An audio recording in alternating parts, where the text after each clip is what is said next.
Assalamualaikum warahmatullahi wabarakatuh.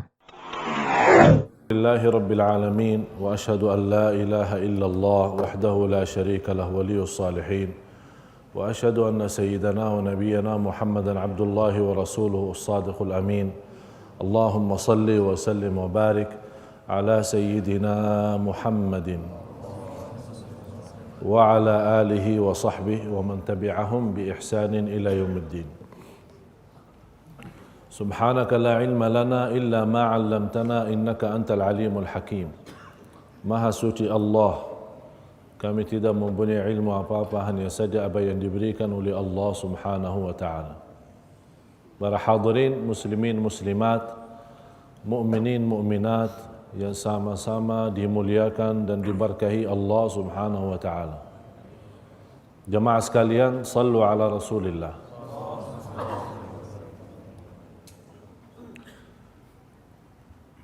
Sebelum saya mulai, saya ingatkan kembali untuk kita sama-sama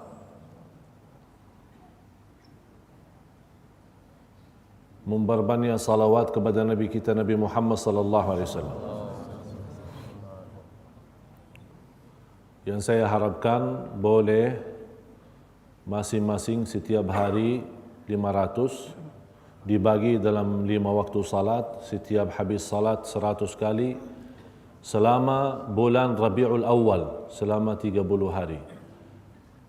Masing-masing boleh dapat 15.000 per orang. Cuba bayangkan kalau seluruh penduduk Brunei Darussalam bersalawat di bulan Rabiul Awal, saya yakin boleh kita dapat lebih daripada 1 juta salawat dalam 1 bulan kita hadiahkan untuk Rasulullah sallallahu alaihi wasallam. Insyaallah siap? Jadi betul-betul mulai pas sudah masuknya Rabiul Awal tanggal 1 sampai akhir bulan. Setiap hari 500. Mau orang mau lebih boleh, mau kurang dari 500, mau 100 ya terserah masing-masing. Tidak wajib 500. Tapi inilah sebuah berterima kasih kepada Rasulullah yang telah berjuang untuk kita semua agar kita selamat dari siksa neraka Jahannam dan agar kita termasuk hamba-hamba Allah yang diridai Allah Subhanahu wa taala. Jadi kita balas hadiah dari kita untuk Rasulullah sallallahu alaihi wasallam. Yang saya harapkan insyaallah tahun ini negara Brunei Darussalam boleh bersalawat 1 juta dalam bulan Rabiul Awal. Amin ya rabbal alamin. Jamaah sekalian, sallu ala Rasulillah.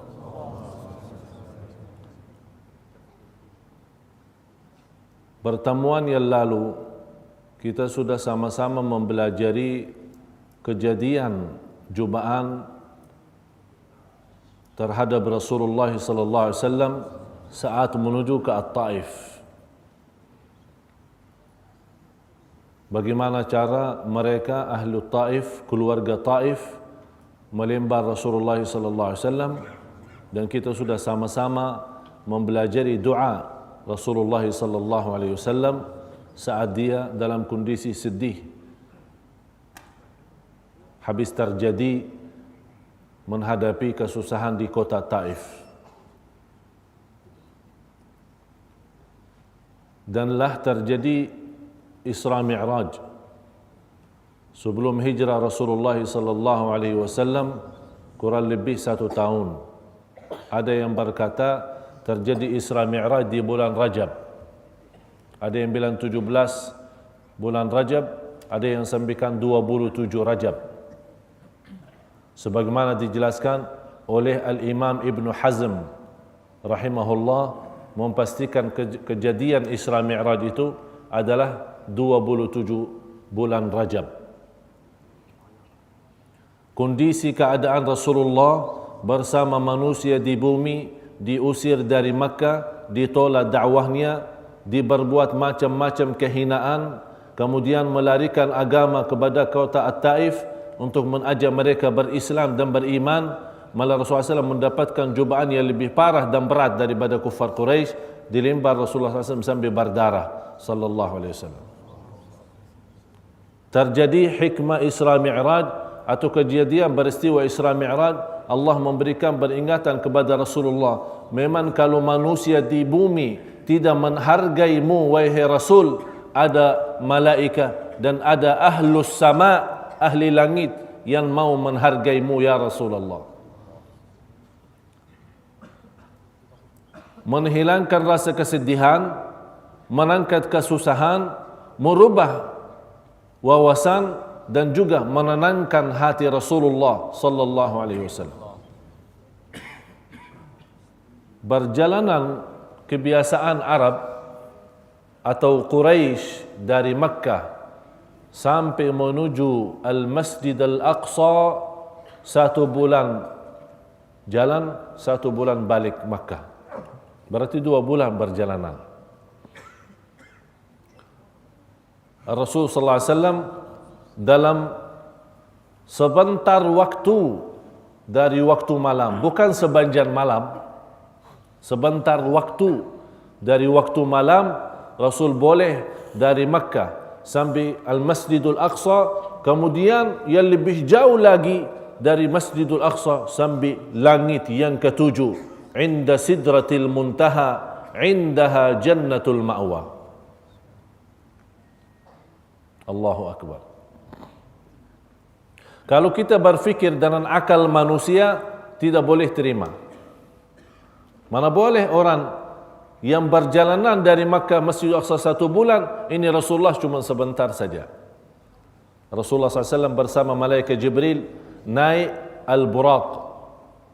Al-Buraq itu sebuah binatang, ada yang berkata kuda, ada yang berkata di bawah kuda.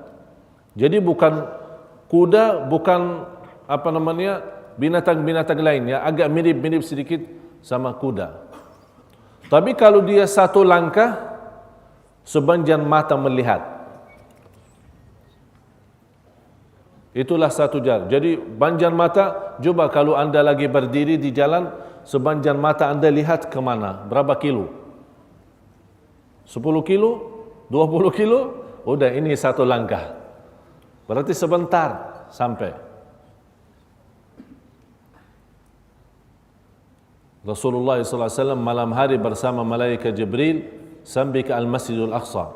Rasulullah SAW di saat itu memimpin para nabi dan rasul seluruhnya. Ini di luar kekuasaan kita. Itu adalah kekuasaan Allah. Allah Maha mampu mengumpulkan seluruh para nabi dan rasul di Masjidul Aqsa, menunggu Rasulullah SAW datang dan Rasulullah mengimami mereka. Dan ada dasarnya di surat Ali Imran ayat 81 sama ayat 82. Wa idh akhadallahu mitsaqan nabiyyina lama ataitukum min kitabin wa hikmatin thumma ja'akum rasulun. Allah menjelaskan di ayat itu kedatangan Rasul saat berkumpul para nabi. Tafsiran ulama, berkumpul para nabi itu ada 2 kali. Yang pertama masih di alam ruh, belum diciptakan Allah Subhanahu wa taala apa-apa, mereka masih di alam ruh. Allah kumpulkan para nabi dan rasul dan mereka akui dan baiat kepada Rasulullah SAW sebagai rasul akhir zaman. Yang kedua di Masjidul Aqsa waktu Isra Mi'raj.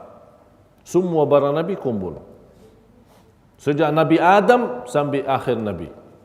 Dan Nabi Muhammad SAW mengimami mereka.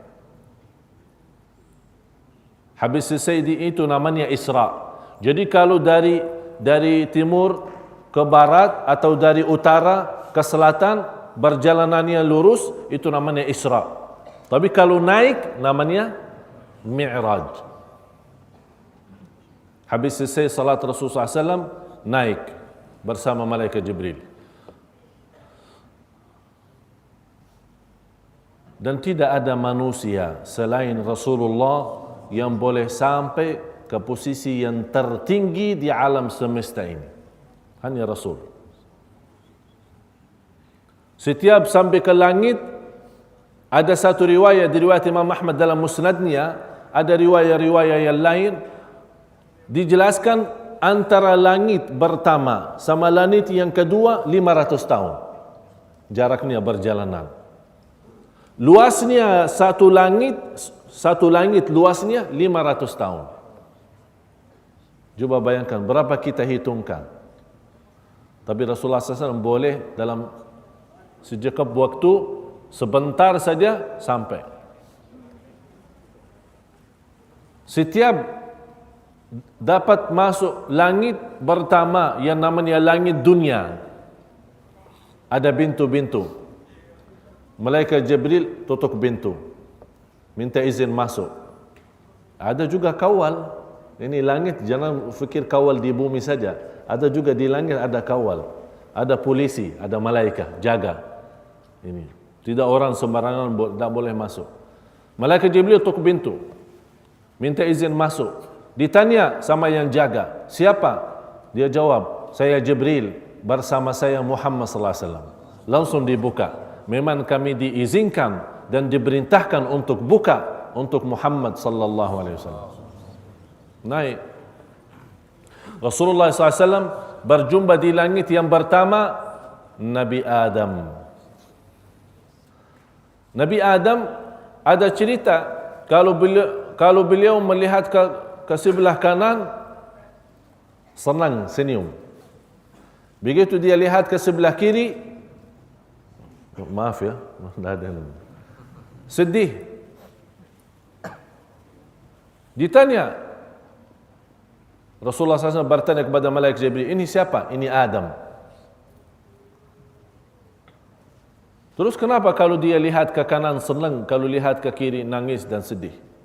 Kalau dia lihat ke sebelah kanan, dia melihat keturunannya yang masuk surga.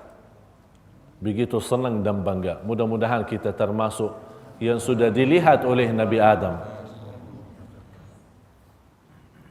Kalau dia lihat ke sebelah kiri, melihat keturunan Nabi Adam yang sudah masuk neraka, na'udzubillah. Itu yang membuat beliau sedih dan nangis. Kemudian Rasulullah SAW mengucapkan Assalamu alaika. Malaikat Nabi Adam menjawab, وعليك السلام أيها العبد الصالح والنبي الصالح. Terus naik lagi langit yang kedua, jumpa di langit yang kedua Nabi Yahya dan Isa alaihi salam. Kemudian lanjut lagi naik Rasulullah SAW ke langit yang ketiga, jumpa di situ adalah Nabi Idris. Ada riwayat Nabi Yusuf, dan lebih sah dan lebih kuat Nabi Yusuf di langit yang ketiga. Sampai kata Rasulullah SAW, luar biasa bersinar mukanya Nabi Yusuf. Kemudian naik Rasulullah SAW bersama malaikat Jibril sampai ke langit yang keempat. Jumpa di langit yang keempat Nabi Idris. Kemudian naik lagi ke langit yang kelima, ketemu Nabi Harun. Di langit yang keenam, ketemu Nabi Musa. Begitu Nabi Musa berjumpa dengan Nabi Muhammad sallallahu alaihi wasallam dan dia tahu inilah nabi akhir zaman, nabi yang terakhir. Nangis beliau. Ditanya kenapa nangis? Berkata beliau, karena ada seorang nabi datang sesudah aku, tapi umatnya lebih banyak masuk surga daripada umatku. Ini kata Nabi Musa. Memang lebih banyak jauh umat Nabi Muhammad SAW. Inilah salah satu kemuliaan umat yang terakhir di masa dan zaman, tapi umat yang pertama masuk surga Allah bersama Nabi Muhammad SAW. Naik lagi ke langit yang ketujuh, ketemu Nabi Ibrahim. Nabi Ibrahim lagi bersandar. Disandar apa? Al-Baitul Ma'mur. Al-Baitul Ma'mur macam Ka'bah. Posisinya Al-Baitul Ma'mur persis di atas Ka'bah. Rasul memberikan gambaran di Al-Baitul Ma'mur ada malaikat tawaf. Tidak pernah ada kosong. tidak pernah sepi. Setiap tawaf 70.000 malaikah. Yang sudah selesai tawaf, ini kan antri kan, sudah selesai tawaf gantian, ada malaikat baru. Yang sudah tawaf pertama tidak boleh dapat tawaf lagi sampai hari kiamat, karena masih banyak malaikat belum tawaf. Allahu Akbar. Allah Maha Kuasa, Allah Maha Agung. Allah punya banyak makhluk yang beribadah, Allah punya banyak makhluk yang berzikir, Allah punya banyak makhluk yang mengingatkan dan membesarkan, memuliakan dan mengagungkan Allah. Allah tidak perlu, sebenarnya tidak perlu kita. Kita yang memerlukan Allah. Oleh karena itu, manusia yang tidak beribadah kepada Allah, manusia yang tidak berzikir kepada Allah, manusia yang tidak bersujud karena Allah, manusia sombong. Ribuan malaikat mengagungkan Allah, membesarkan Allah Subhanahu wa taala. Habis itu malaikat Jibril menserahkan Nabi Muhammad SAW sendiri naik. Kata Nabi Muhammad SAW, ikut sama saya, temanin sampai ke atas. Kata malaikat Jibril, "Lau tajawaztu lahtaraktu, walau tajawazta lahtarakta." Kalau saya lewati lagi, saya akan terbakar, kata malaikat Jibril. Karena sudah menyampai batas cahaya Allah di situ ada. Jadi kalau malaikat Jibril mau tembus ke sana, tak boleh. Boleh terbakar langsung. Tapi Nabi Muhammad SAW, karena beliau juga cahaya dan tercampur dengan cahaya Allah, boleh tembus dan boleh lewat. Rasulullah saja sallallahu alaihi wasallam.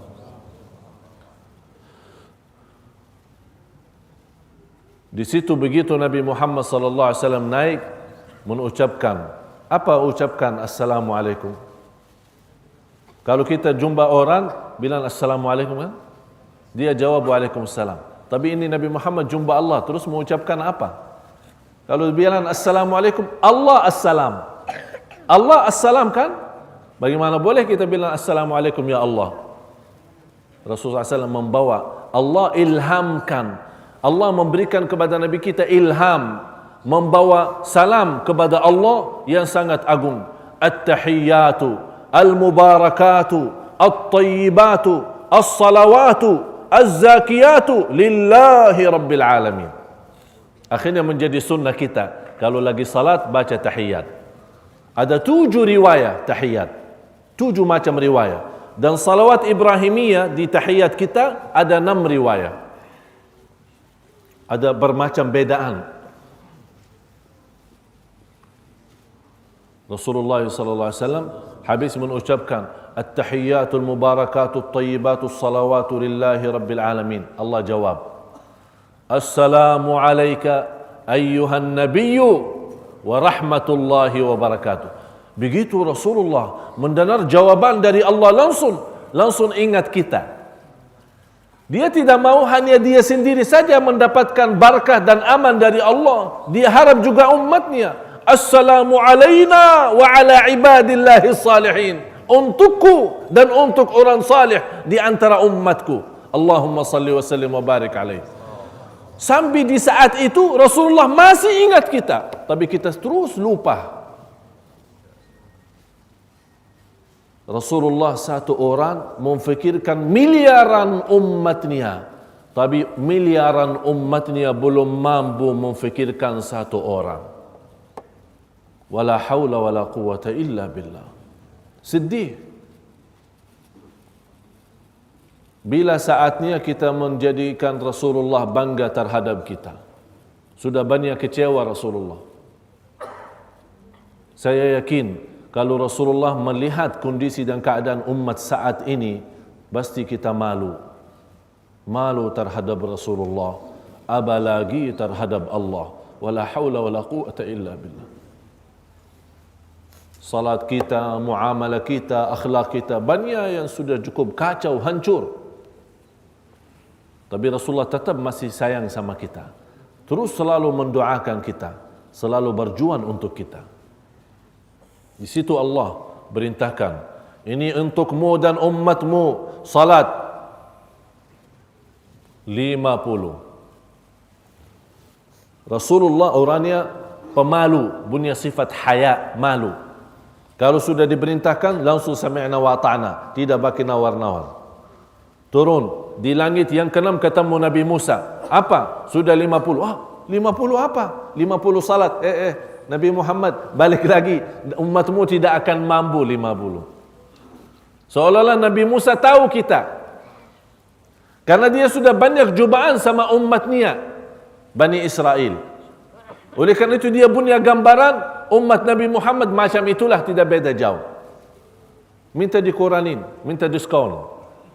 Naik lagi Nabi Muhammad SAW, dikuranin. Ada satu riwayat dikurani 5, ada satu riwayat dikurani 10, sampai menjadi 5 waktu salat. Turun Nabi Muhammad, ditanya Nabi Musa. Nabi Musa orangnya suka tanya, sama Allah saja suka tanya, apalagi sama Nabi Muhammad. Langsung datang, sudah gimana? Sudah 5. Nabi Muhammad, naik lagi, minta dikuranin. Umatmu 5 saja belum mampu. Masya Allah. Nabi Musa tahu, 5 waktu saja sekarang umat Islam belum beres. 5 saja belum beres. Saya jumpa satu orang, saya bertanya ajak salat maghrib, dia bilang saya cuma salat 3 waktu. Apa itu? Salat Idul Adha, Idul Fitri sama Jumat. La haula wala quwwata illa billah. Ini umat Nabi Muhammad sallallahu alaihi wasallam. Habis itu Nabi Muhammad sallallahu alaihi wasallam berserah dan menerima keadaan dan perintah Allah Subhanahu wa taala. Langsung Allah memanggil, inilah faridatku, ini farduku, perintahku, diberikan untuk umatmu 5 salat dilaksanakan, tapi pahalanya tetap menjadi 50. Allahu Akbar. Luar biasa. Dan banyak hal yang dilihat oleh Rasulullah SAW, bukan menjadi bahasan kita. Rasulullah SAW turun sampai ke Masjidil Aqsa dan kembali kepada tempatnya di Makkah. Dalam waktu semuanya ini terjadi dalam waktu sebentar saja. Ketemu Quraisy, terbawa berita Rasulullah sudah Isra. Rasul itu belum cerita Mi'raj. Rasul hanya cerita Isra sama Quraisy, tidak percaya. Bagaimana kalau Rasul cerita Mi'raj juga? Langsung mereka, kita terus kalau mau ke Masjidil Aqsa 1 bulan. Ini sebentar. Coba ditanya, datang Abu Jahal, datang semua Quraisy. Ini kita tanya ini. Ini beriksa Rasulullah jujur atau tidak. Tolong kasih gambaran Masjidil Aqsa, bagaimana bentuk Masjidil Aqsa. Kan Rasulullah kan pergi ke sana sebentar, tidak sampai jalan-jalan pusing-pusing dalam masjid, lihat ini, lihat berapa cendela, berapa tiang, berapa ini. Kadang-kadang kita yang sering dah masuk masjid belum tahu berapa lampu, berapa tiang, betul kan? Apalagi Rasul punya tugas, ditanya sama Rasulullah. Rasulullah macam mana boleh jawab? Allah perintahkan malaikat Jibril, bawalah gambaran Masjidil Aqsa. Rasulullah boleh tengok dan beritahu Quraisy. Ada pintu kanan. Lihat. Terima kasih malaikat Jibril. Langsung dikasih tahu semua. Terbuka hijab. Dikasih tahu. Sambil kufar Quraisy, benar ini cerita. Tapi tidak mau beriman. Tetap tidak mau beriman. Langsung dipanggil Abu Bakar Siddiq. Coba, ini Abu Bakar kan kawan Rasul yang paling akrab, paling dekat. Coba lihat, coba inti punya kawan ini katanya sudah ke Masjidil Aqsa. Bisa masuk akal ini? Boleh diterima? Apa kata Abu Bakar? Siapa yang cakap seperti ini? Ini inti punya kawan Muhammad sallallahu alaihi wasallam. Kata Abu Bakar, kalau dia bercakap seperti ini, saya percaya. Udah selesai, dah ada. Dia juga sama-sama gila katanya. Dari situlah Abu Bakar Siddiq dipanggil, diberikan gelar As-Siddiq, yang selalu terima apapun yang datang dari Rasulullah SAW. Habis kesedihan, banyak masalah yang dihadapi oleh Rasulullah SAW di Makkah dan di At-Taif, Rasulullah SAW mulai senang hati dan berlanjutkan dakwahnya sampai datang 1 Rabiul Awal, berjalan Rasulullah SAW hijrah. Memang terjadi hijrah itu bukan 1 Muharram. terjadi hijrah 1 Rabiul Awal, Rasulullah berjalanan selama 12 hari sampai ke Madinah tanggal 12 Rabiul Awal, hari Senin. Rasulullah sampai ke Madinah. Tapi kenapa terjadi Muharram menjadi satu tahun baru, dinamakan tahun Hijriyah? Karena inilah hitungan sahabat, habis sepakat, habis masywarah, karena terjadi hijrah di bulan Rabiul Awal, tapi langkah pertama proses awal untuk hijrah adalah Bai'atul Aqabah. Yang pertama sama Bai'atul Aqabah yang kedua, itulah terjadi di bulan Muharram. Di situlah hitungan antara Sayyidina Ali bin Abi Talib, kemudian Sayyidina Umar bin Khattab, akhirnya menjadikan Muharram adalah masuknya tahun baru Hijriyah.